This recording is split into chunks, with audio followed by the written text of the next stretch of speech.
Hi, everybody, and welcome back to Wrassle Graps. My name is Chris. It's Vincent. Yeah, and this is Wrassle Graps. It's probably self saying welcome back, because some people this might be the first time listening to this. And if it is, just welcome in general. But yeah, Yeah.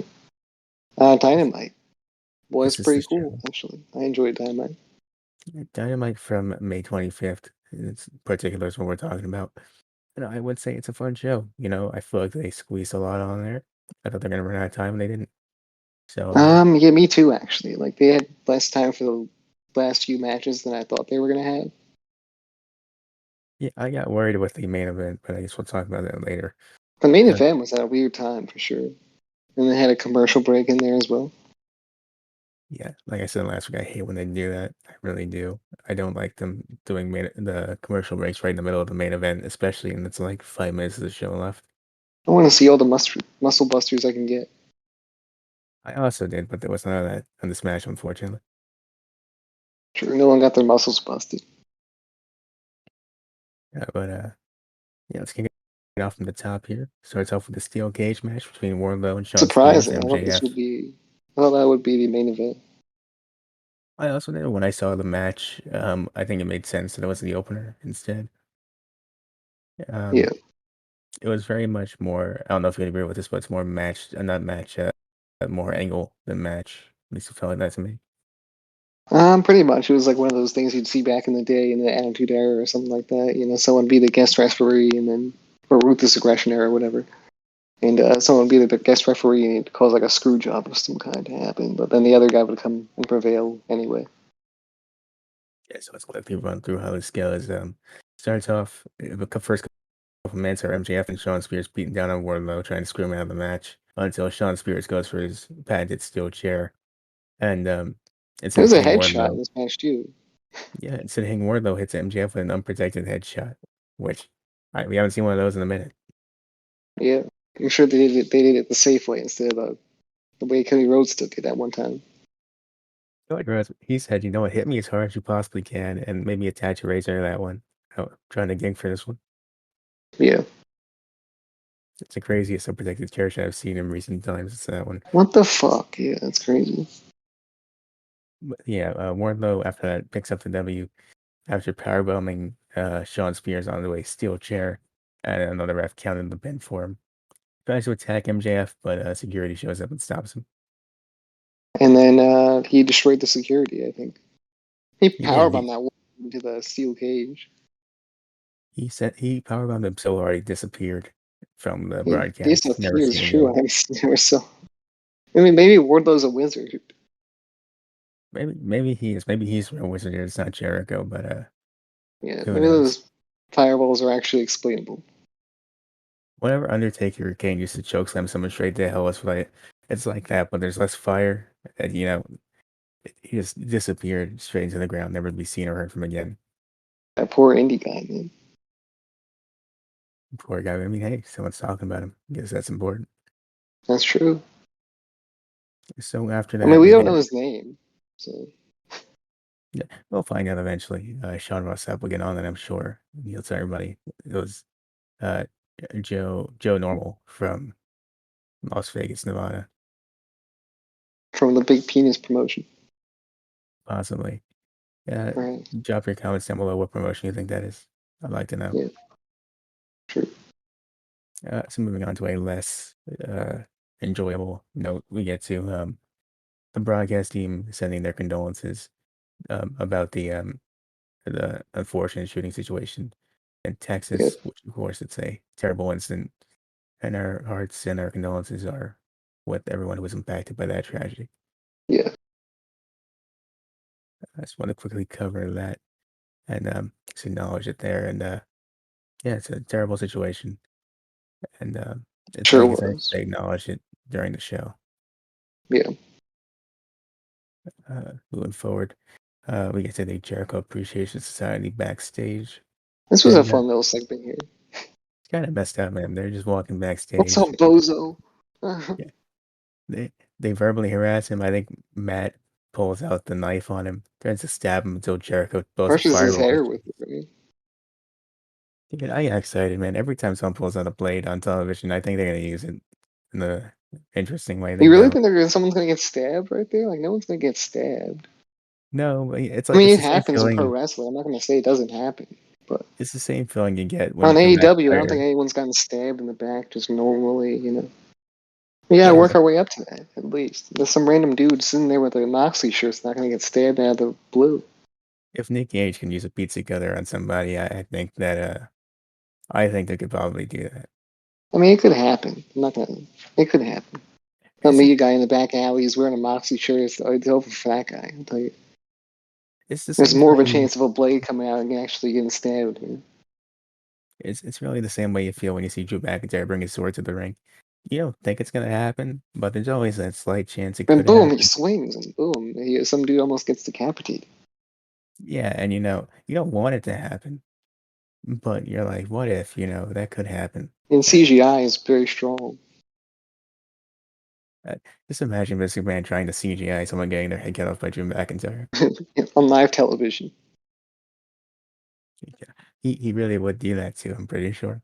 Just He probably Photoshop Drew would. McIntyre into a sword fight with somebody. He might. He might do that with the holograms and shit like that. You probably make it work, honestly. Really bump up those ratings. Yeah. Next up, we get to It'd be the like when they used to do the mud bath things, when put someone into the mud, but this time it's sword fight, and it's in the same area, and they do the sword fight with the holograms. sword fight to the death. Yeah, I mean, they could. They're really good. You could do it. Yeah. So we move on to the CM Punk Hangman Adam Page face to face. I like this. This sold me on the match. The only thing that sold me on the match thus far. Yeah, so I enjoyed this. I did. I'm not gonna lie to you. I had to do some Twitter research to figure out why Hangman hates CM Punk so Why is he much. so mad, dude? Yeah. So what I read online, because the promo was it was Hangman saying, "I've seen what you do in the past. I have to protect this business from you." I didn't know what that meant exactly. I saw someone on Twitter write about how whenever CM Punk wins a big championship in a promotion, he turns heel. And if Hmm. that's what this is, I think that's pretty cool. I appreciate that. Also, thank you to the Twitter user that wrote that. Um, wish I had the name here to acknowledge that person, but unfortunately, I forgot to do that because we are professional here. Yep. Um, but yeah, I like the segment. I feel like it could have warranted some more explanation as to why Hangman hates CM Punk because right now it has the same relationship as Tony Mind Schiavone you, has. and Punk's like, why don't you like me? I don't know, but I'm just trying to be chill over here. I'm trying to win this championship. Yeah, it's just he's sitting there. He's like, "I love the fans. I love everybody. I respect you, Hangman." And then it comes over to Hangman. Hangman's like, "Listen here, you son of a bitch. Why don't you say that again to my face?" And you don't know why he's so aggressive. He just is. Yeah, I really don't. I don't know what it is, but that passion, I've never seen it out of Hangman in my life. So, It's like this is what he meant to do with the Kenny Omega feud. He forgot to do it. So he brought a it over. little bit. Yeah. You've got to do that to Adam Cole and Lance Archer. So he's bringing out all the aggression. It's like the relationship Tony Schiavone has with MJF, except less warranted, and it makes a little less sense. Whenever, yeah, I mean, I guess so, actually. Yeah. This Like makes a lot less sense because, I mean, they really, here's the thing about AEW. They do a terrible job explaining things, in general, with any storyline. I mean, main yeah, event storylines, there's a better chance of them explaining a lot more, but when it comes to, especially the ones we're going through now, I mean, there's just matches on a card, going into the next pay per view. yeah, and especially here, even though I enjoyed this, I think it could have dealt with a Hangman being a little bit more specific as to why he doesn't like Punk because it's a bit too vague for me. I need a little bit more of an explanation. That might just be me. Some people like the interpretation. I would have appreciated a little bit more specifics if we can get into You're gonna have to watch the countdown to figure that one out. both of them. Not doing. I don't care that much. They'll put it in the video package or something. I guess maybe. You really don't even have to watch the countdown because they'll just show the video packages on the paper. Yeah. I mean, maybe I'll figure it out then. Maybe I'll figure it out during the match. Excalibur will bring it up like he always does, randomly with no prior warning. Yeah, I want to watch this pay per view at a theater, but I can't because I mean there's no show times yet, so I don't know. Yeah. I mean, I wouldn't do it. I just feel like this is something you really should bring a friend to, and I don't have someone to bring to this. Yeah, bro, I really don't give a fuck. And also, I get out of work right as the show starts, so I'm kind of Yeah, just racing home to see the show. Russian. So moving on, we get to a recap of Anna Jay and Jade Cargill's feud that started on Rampage a couple days ago. I mean, I don't Uh, really understand why this match is a thing. I I don't don't know about uh, the rankings. Maybe the rankings say a different story, but I don't mind that it's a thing. What I mind is that it's on this pay-per-view that's already 10 matches long. true. I mean, honestly, I mean the TBS title needs to be defended though. Don't get me wrong, I love Jade Cargill. I love Anna I Jay. feel like there was a lot of time to build a feud, to get interested in one with Jade Cargill's character building and Mark Sterling's good stuff and the baddies and whatnot. I feel like there's a lot of time in there, especially with all the random stuff she's been doing to maybe build up an Emmy or something like that. Right. And it's not like a match what like the Bucks and the Hardys where you can just throw that on a show and it's a big deal because that match is a big deal, you know. This Yeah, is this is something that really belongs more on like the go home or the post pay-per-view episode of the Dynamite, in my opinion. I don't understand is you have a pay per view like every 4 months, right? And then now suddenly this pay per view just kind of being rushed out there. Like, how is that even possible? You know, It sneaks up on them every like time. you've had so much build, or you have so much time to build to this next pay per view, but you don't utilize the time wisely. It sneaks up on them every time. It's the strangest thing. It really is. I don't understand. Now I'm not like too interested in these matches, but like I know the matches are gonna be good on the show. Yeah, I'm sure. I mean, it's a pay-per-view paycheck, I guess, for them. Yeah, Moving forward, we get to the Moxley and Kingston versus Private Party match. You got the Jericho Appreciation Society and William Regal on commentary. I love the banter between these guys on commentary. it's very good. Dude, as soon as it starts, man, the first thing it's when Regal says hi to Jericho, and Jericho goes, "Regal, has you survived another week," and that just really threw me off there. I laughed at Damn, that. great. Yeah, it's a bunch of fun commentary there. I think Jericho This brings match up the was fact. cool. Yeah. Wait, what I, happened? we're gonna get to the match. There's a one spot where Jericho says "I'm a wizard" thing, and William Regal and Jericho are like, what the hell's that mean? What are you talking about? What do you want, man? This match though, this match was kind of good, but It was was it short or not short? it was decent. This No, is it wasn't time. that long. It could have been more than 10 minutes, I would say. Yeah, Uh, Mox and Kingston they attack Barry Party prior to the bell, Private and Party's part of a group as well. yeah, that's true. That's true. I feel like they're not as a part of that group anymore, which I think is a good thing for them. I mean, they Um, have the Titantron though. that is true. My big question here is where's Andrade? It's I don't know. Maybe he has some business deals, potentially. I know I miss him. some That's all. business meetings. Maybe took his time. I really do miss him. I do. Um, I do as well. I want to see more Andrade. I mean, they have so many people signed, right? And I just feel like they're not. They didn't need all these people at the same time. yeah, I could agree with that. But I truly think that after this pay per view, we need more House of Black, more Andrade. If there's I something want going to on. see. I mean, we'll get to some other stuff later, but like, I just want to see some of these dudes just do some solo stuff on their own and actually, be put in top positions because they need to be in top positions. Yeah, I'd say if Lee and Swerve don't win the tag belts on I think Sunday, we they should dive go the on to Lucha something Bros else. into that tag division further, and then we also take Pac out of that group as well. And Pac should go for something, in the main event scene or the TNT title scene. He's been I there long enough. I think he should be in a better position than he is. I think what we should do really is just take the TNT title away from Scorpio Sky if he's not gonna do anything good with it. It's not his fault. It's just the story he's getting. Whenever But I Swerve comes in too. So like later on, like you'll see Swerve comes out and like he looks like a fucking star. I feel like he should be in that TNT title scene right now. Well, tie, you know what I'm saying? But whatever. I guess we can get to that more when we get to the We'll get Sky. to it later. But I'm just saying, there's people out there that are just like doing nothing. They should be doing something. Nothing of importance, I should say. I got a little bit later, There's but people with a lot of potential. There's pillars out there that are going to get lost.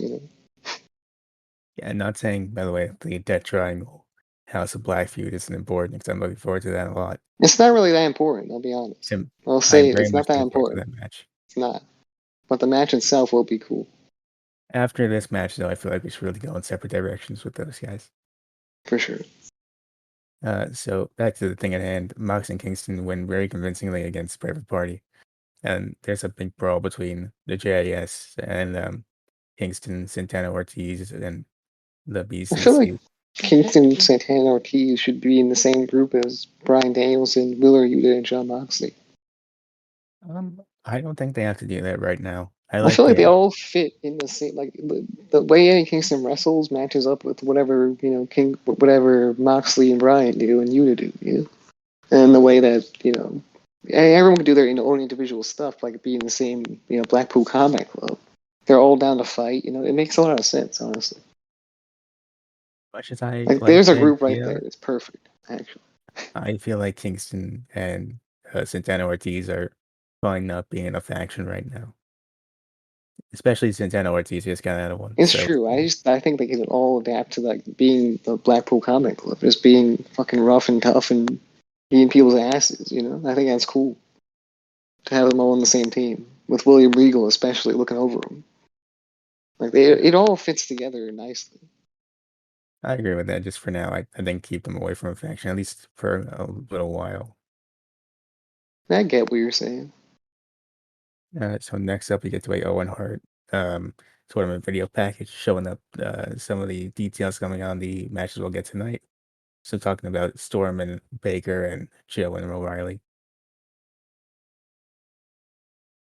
That's really all there is to that. There was much to talk about. So yeah, moving forward, we get to FTR and Roppongi Vice. What were your thoughts on this one? Match was a good match. Both teams did very well, and then they got destroyed at the end. Yeah, so I would say that's one of the main reasons this is my favorite match tonight.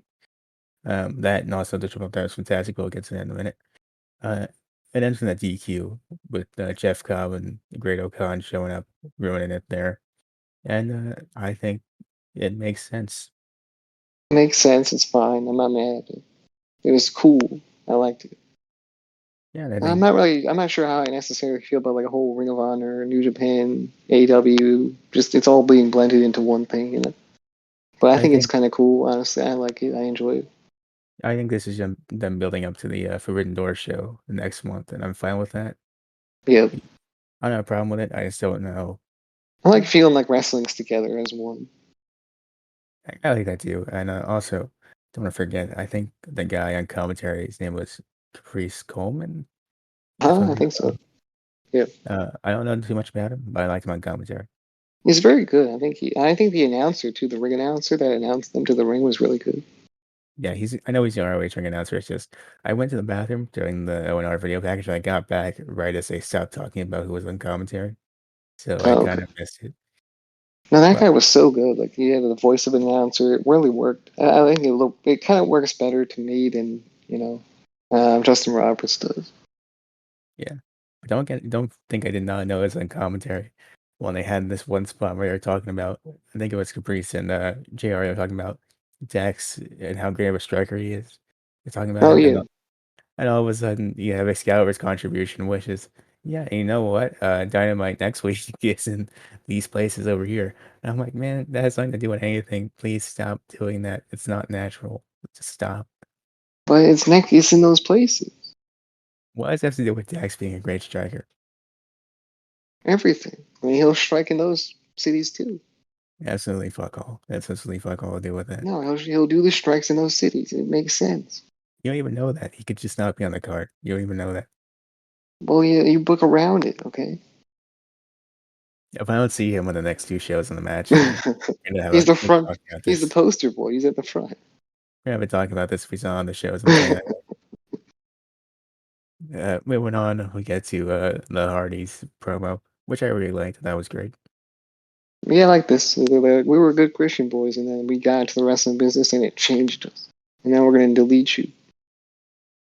I mean, they said that's one of the reasons they're the same that they were in Christian Boy. I mean, Young Bucks still are very Christian. Christian AF was their T-shirt says. Christian as the fuck. One thing I thought was a little bit iffy was the Jeff Hardy goat joke. I thought that was a bit That cringy. was cringy as fuck. But I was like, okay. I let it go because the rest of the promo I was let pretty it good. go. I was like, I like Jeff Hardy. I want to not like Jeff Hardy.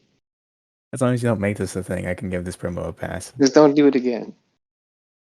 I like you're lucky I like you enough, Jeff. Especially I laughed a little because he was like, you get it because it's a goat. I was like, yeah, I I sat there. I guess. was like, let's not. No, please. Yeah, I was like, what the fuck? We have enough things going on here. I'm not a big fan of, so let's not start. Please, thank you. Yeah, you're not a wizard too, right?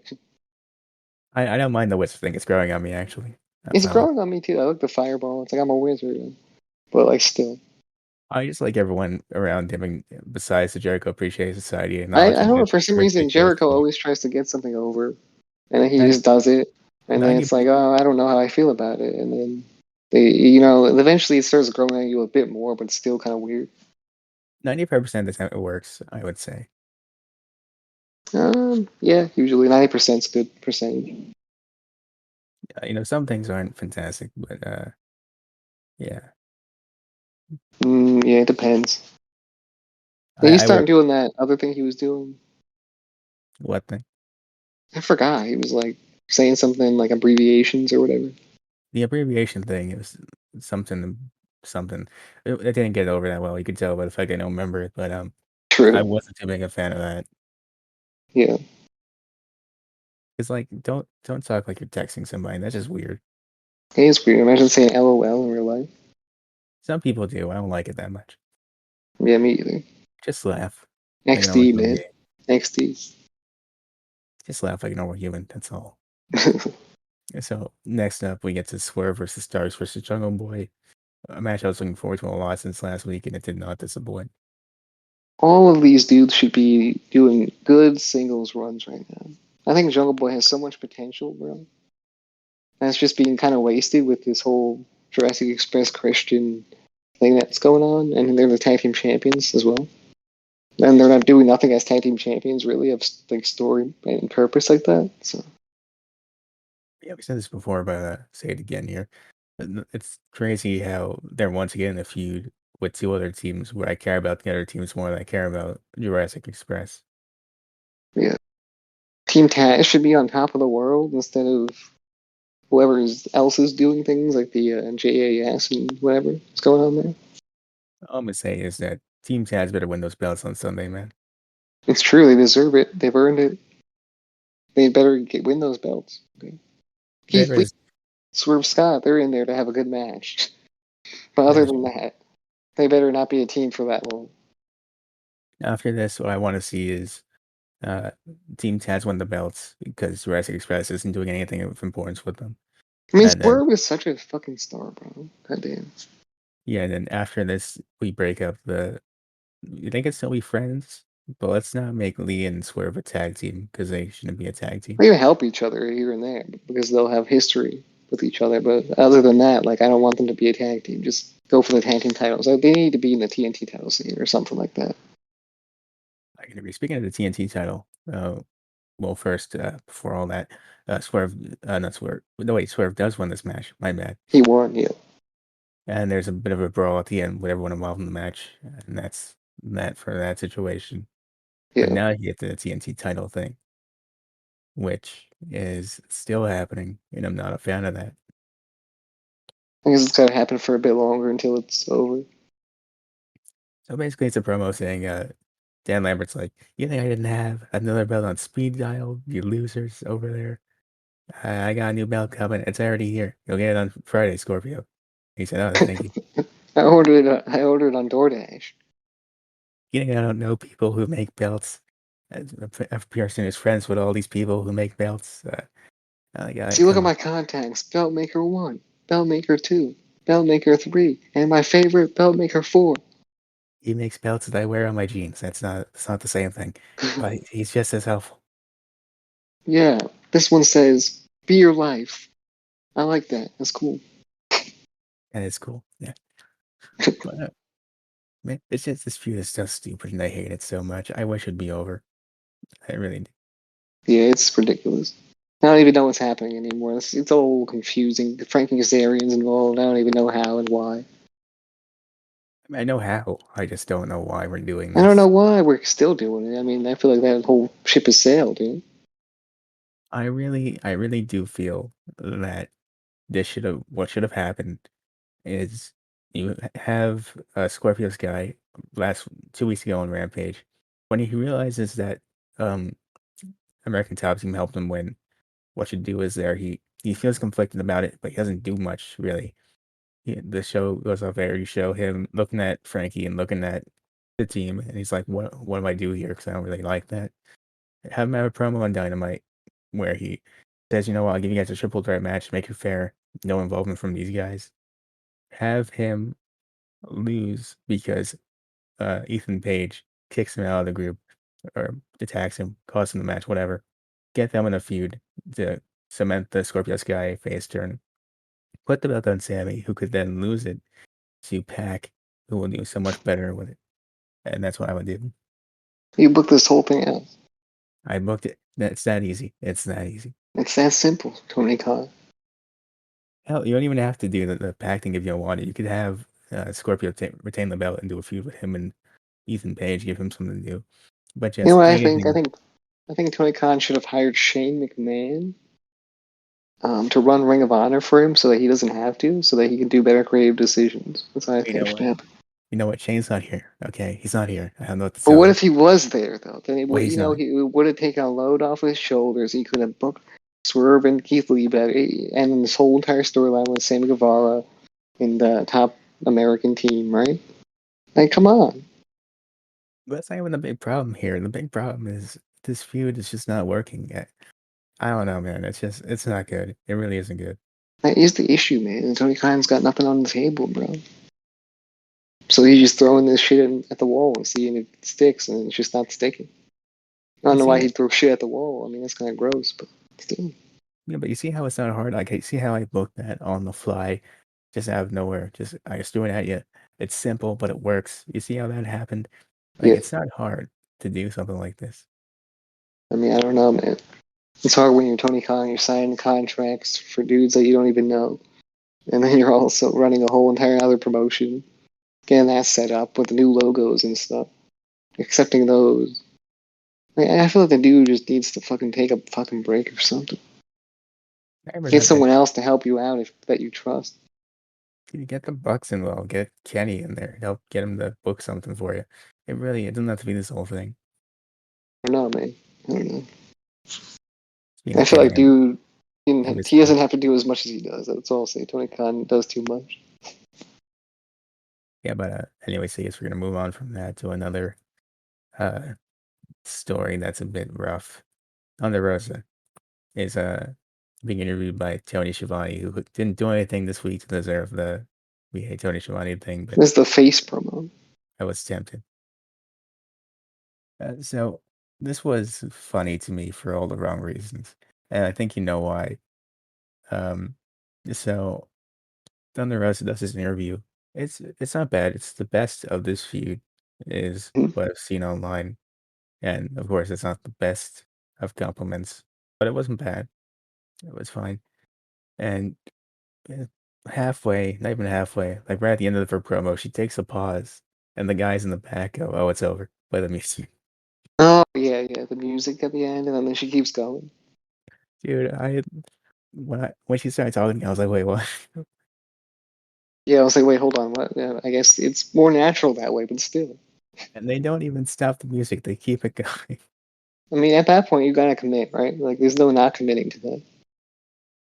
This poor feud, man. This poor feud. This feud had no legs. It still has no legs. Both women's feuds suck. I I mean, yeah, I agree with that. There really isn't much going on here. I feel Uh, like we need to really improve the women's division drastically. Okay, before we introduce these women's tag titles or whatever the fuck anyone wants to do, you know? right. I don't know, man. It's just such a rough situation. I'm sure the match will be great on Sunday, like we said before. but I think we really got to work on some of the stuff going on here. Yeah, I'm looking forward to Thunder Rosa versus Serena Deeb as a match, Yeah, it should be good. Two great technical wrestlers there. but I'm not quite sold on it from a story standpoint. Right, and it's especially when you have a card that's stacked as double or nothing is with 10 matches on it. You really gotta do a little bit more than trust that people know that's gonna be a good match. Yeah, exactly. So moving on, we get to Red Velvet's interview. She's getting interviewed by Tony Schiavone again. I Just say really Ruby want Soho's name, and boom, Ruby Soho's there. it. It's like saying Candyman 5 times in the mirror. It just shows up. Doesn't kill you, but it shows up. It's like someone say my name. I'm here. I heard someone say my name, so here I am, said Ruby. And Red Velvet goes, you know what? I wrote this little journal filled with all these weaknesses that Chris Statlander has, which is weird, I Where think. was she keeping that journal? It's such an oddly specific thing to do. Like, did you plan on running into Ruby Soho backstage to give her this journal? Because it seemed very off the cuff. Probably. I mean, they share a locker room. But why not give it? It's just weird. It's just weird. She was just carrying around with her.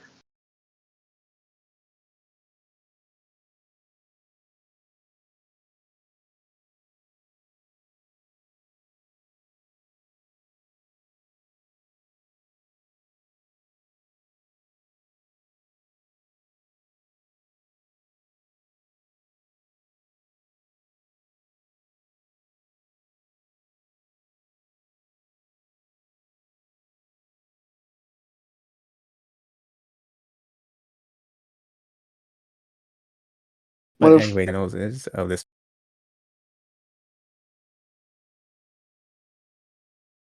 tournament. I've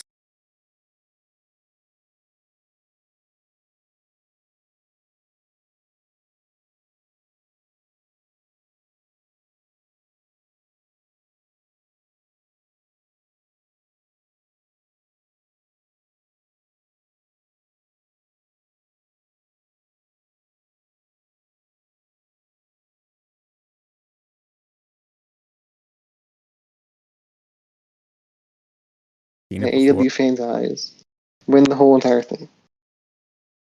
I mean, who do you even give? I mean, I guess Soho would be the second best option, right? Because she needs it. Yeah, I guess. Well, this wouldn't be a problem if you just had her win the title in the first place from Britt Baker, Yeah, I don't know. I have no clue. or if you I booked her mean, better. Chris That's no fault. Statlander just went through a character rechange, so maybe she can win. But do you really want to do that? Because that really hasn't been booked well either. I mean, this whole situation is rough, man. Yeah, I have no fucking clue. I just felt like Toni Storm was going to win the whole thing from the get go, and now it doesn't seem that way. And the way that she lost this match too is so weird because It they're was a trying to have terrible the, finish. they Garbage. they're trying to Trash. do this thing where Baker rolls up Tony Storm, and Hayter's supposed to be pushing the ropes to Baker to help her win, but she doesn't even grab the ropes. She just kind of the ref counts too fast for her to get the ropes. So really, it just looks like she won fairly. Yeah. It was really messy and really not good. The whole match in general was not up to standards as to what I thought it was going to be. So I don't know, it's that's some interesting. Britt Baker for you, though. She'll hit you. She'll give you some good matches, and the next day she'll give you some shitty matches. Yeah, one day you get the cage match on the roster, one day you get this match. Exactly. It's really a hit or miss, but usually hit. And this time, miss. So before we get to the main event, just want to quickly point out we're still continuing this random mini feud, I guess, between the BCC and Matt Sydal and Dante Martin because we have Brian Danielson versus Matt Sydal on Rampage this week. Like, why now? Like, why are you fighting him now? You already lost, man. What are you doing this again I for? thought you wanted to prove you were like the best high flyers or something. Like, why are you doing it now? What happened backstage? You just go, you know what? It's fine, Dante. You sit this one out. I'm gonna go beat up the injured one like a good face. Learn from me, Dante. I got this. It's about peace and love, Dante, as he beats up Daniel Bryan and beats his leg up more. And he still gets his ass kicked at the end and loses. Are you taking nuts, Dante? You don't get caught in the submission. You don't do it. Believe it or not, you shouldn't get caught in the And submission. then once you're out of it, You go to the top turnbuckle, you hit your star, you hit your little shooting star press, you get the victory. You That's how don't it slip, goes. though. You don't slip because people will never let you live that one down, It becomes a meme if you slip. Don't slip. Don't do it. especially in the Battle Royal on your debut. Yeah, that would just be painful in many ways. Uh, so next up, we get to Samoa Joe versus Kyle O'Reilly, and I really enjoyed this for what it was. Yeah, it was a bit shorter on the shorter side, and there was a commercial break in the middle, but it was still good. Yeah, yeah, I think that even though it was potential for it to be not as good as it could have been, I think it worked out pretty good in the end. I got Kyle Yeah, O'Reilly working over the arm, but Samoa Joe wins in the end with the Coquina clutch. really And solid action. unlike with the women's tournament and the Owen Hart final, I can see either guy kind of winning here, and I'd be fine with either guy winning. Yeah, as long as Britt Baker doesn't win at the pay per view, I'm okay. Yeah, yeah, I agree with that. Samoa Joe and Adam Cole, they're both in positions where I'd say they both kind of need the win because they haven't, not that they haven't, it's just Joe isn't as established as he could be. And you have Adam Cole, who's lost a couple matches now, and he couldn't really use it. So I'm fine with other guy there. Yeah, for sure. Britt Baker just came with being champion. She really doesn't need this. I don't know what's going on there. I don't get it. I really don't understand. You know, last thing you want is a Charlotte situation where people see her and they just hate her for being there. It's gonna happen. It's gotta happen. Yeah. So, anyways, I guess that's the Dynamite review there in the books, I'd say. That closes the book right there.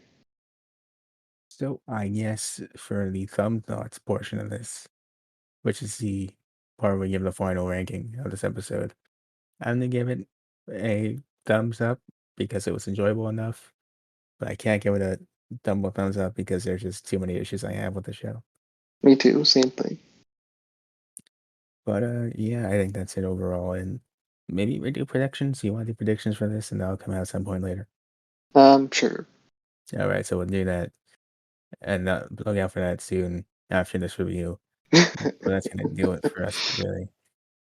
All right, yeah. Go follow us wherever you possibly can. Go podcasting platforms, Apple Podcasts, leave a 5-star review on there. It helps us a lot, as well as go on YouTube, subscribe, like, comment, share, hit the notification bell if you want to be notified. We'll see you next one. Bye.